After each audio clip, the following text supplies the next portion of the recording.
इंटरनेटवर हा फोटो नक्कीच बघण्यात आला असेल. आफ्रिकेच्या वाळवंटात जमिनीला पडलेली एक प्रचंड भेग आणि यासोबत एक दावा केला जातोय की इथे एक नवीन महासागर जन्माला येतोय. पण हे खरंच शक्य आहे का? म्हणजे फक्त एका फोटोवरून इतका मोठा निष्कर्ष कसा काढता येईल? चला जरा या दाव्याच्या मुळाशी जाऊन बघूया. तर मग प्रश्न हा आहे की एखादं खंड, एक अख्खं कॉन्टिनेंट खरंच दोन तुकड्यांमध्ये विभागलं जाऊ शकतं का? हे ऐकायला तर एखाद्या सायफाय सिनेमाची गोष्ट वाटते, नाही का? पण हाच प्रश्न आजच्या आपल्या या विश्लेषणाचा केंद्रबिंदू आहे. तर या सगळ्याची सुरुवात झाली 2005 मध्ये इथिओपियाच्या त्या रखरखीत वाळवंटातून. झालं असं की एकाएकी जमिनीला तब्बल 35 मैल लांबीची एक भेग पडली.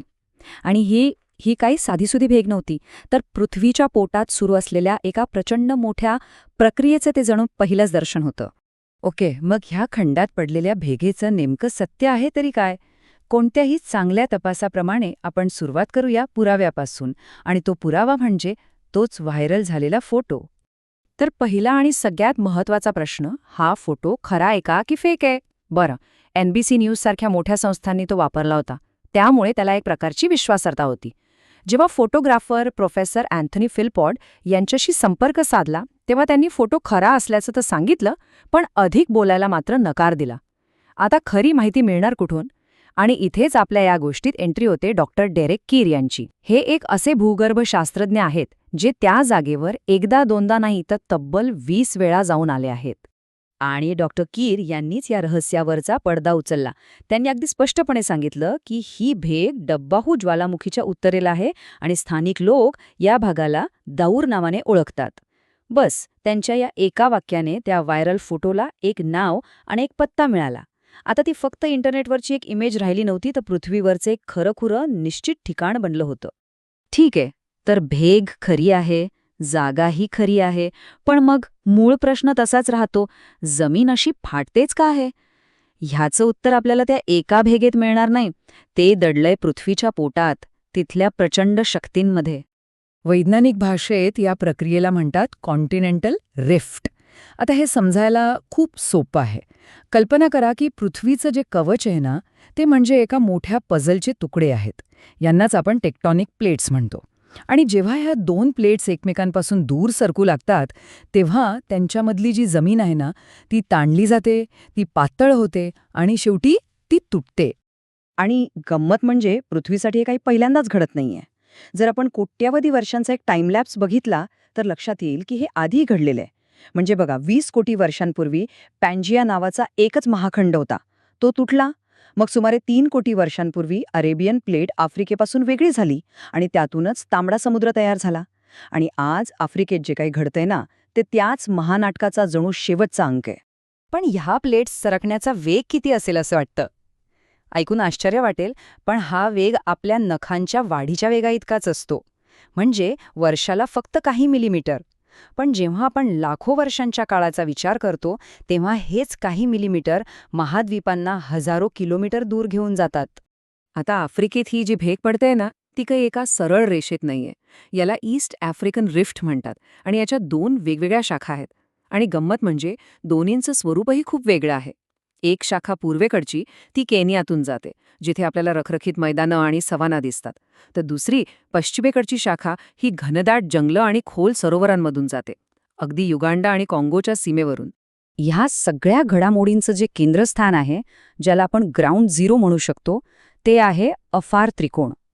ही पृथ्वीवरची एक अशी विलक्षण जागा आहे जिथे जमीन शांत नाहीये. उलटं तिला 3 वेगवेगळ्या दिशांनी अक्षरशः ओढलं जातंय, फाडलं जातंय. मग ह्या 3 शक्ती आहेत तरी कोणत्या? तर बघा, एकीकडे आहे न्यूबियन प्लेट, दुसरीकडे सोमाली प्लेट, या दोन्ही मिळून आफ्रिका खंड बनतो. आणि तिसरी आहे अरेबियन प्लेट. आता साधा विचार आहे, जेव्हा 3 महाकाय शक्ती एकमेकांना ओढायला लागतात, तेव्हा त्या मधल्या जमिनीचं काय होणार? ती तर तुटणारच ना. पण एक मिनिट, या प्लेट्सना दूर ढकलणारी ही ताकद येते तरी कुठून? शास्त्रज्ञांच्या मते याचं कारण पृथ्वीच्या खूप आत, तिच्या गर्भात आहे. अशी कल्पना करा की खोल आतून वितळलेल्या खडकाचा एक प्रचंड मोठा बुडबुडा, ज्याला मॅन्टल सुपरप्लूम म्हणतात, तो वरच्या दिशेने येतोय आणि पृथ्वीच्या कवचाला खालून धक्का देतोय. आणि याच दाबामुळे ते कवच ताणलं जाऊन त्याला भेगा पडतायत. आणि या सगळ्या भूगर्भीय हालचालींचा परिणाम जमिनीच्या वरतीही स्पष्ट दिसतो.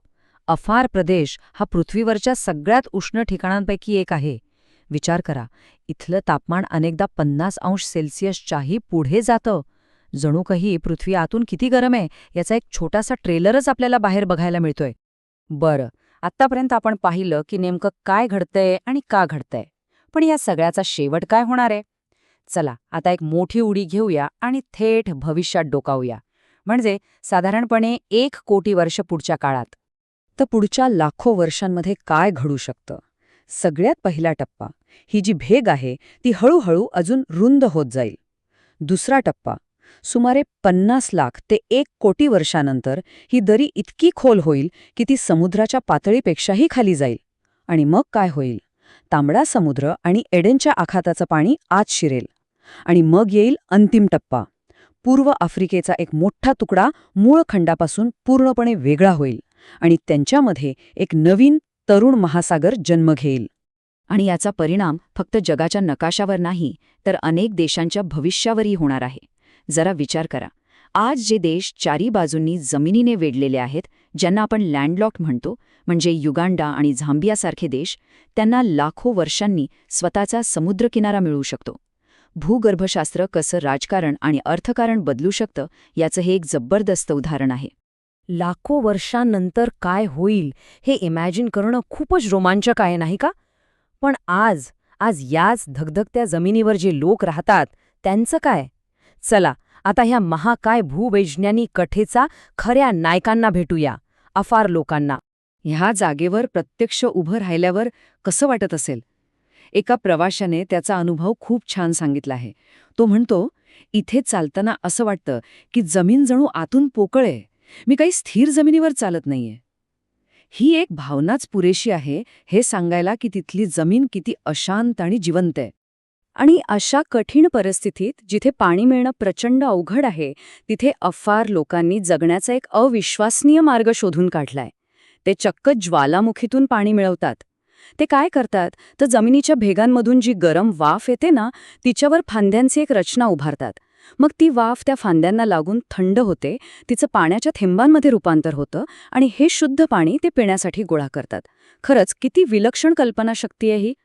हे जे अफार लोक आहेत ते पृथ्वीवरच्या शेवटच्या भटक्या जमातींपैकी एक मानले जातात आणि त्यांची जीवनशैलीच या जमिनीसारखी आहे, सतत बदलणारी, कधीही एका जागी न थांबणारी. असं वाटतं की ज्या भूमीवर ते राहतात ती जेव्हा स्थिर नाही तेव्हा कदाचित त्यांचं जीवनही तसं भटकं झालं असावं.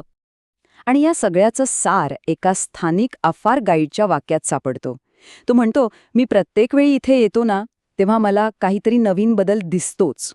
त्यामुळे लवकरच इथे एखादा मोठा स्फोट होईल याची मी अपेक्षा करतो.